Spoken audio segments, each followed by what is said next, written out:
আসসালামু আলাইকুম। আমার সাদা মনে একটা ছোট্ট একটা প্রশ্ন জাগছে। তো এই জিনিসটা আমি জানি না। তো আপনারা যদি জিনিসটা জেনে থাকেন বা এই কোশ্চেনের অ্যান্সারটা যদি আপনারা জেনে থাকেন তাহলে একটু জানাবেন।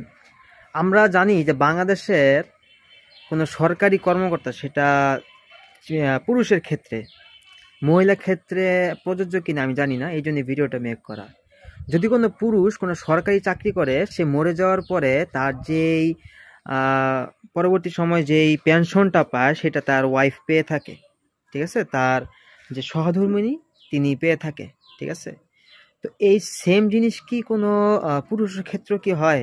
ধরেন কোনো মহিলা, সে সরকারি কর্মকর্তা এবং সে মারা গেছে।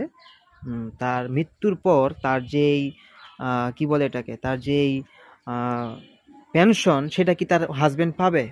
এটা আসলে আমি জানি না। তা আপনারা যদি জেনে থাকেন তাহলে অবশ্যই জানাবেন।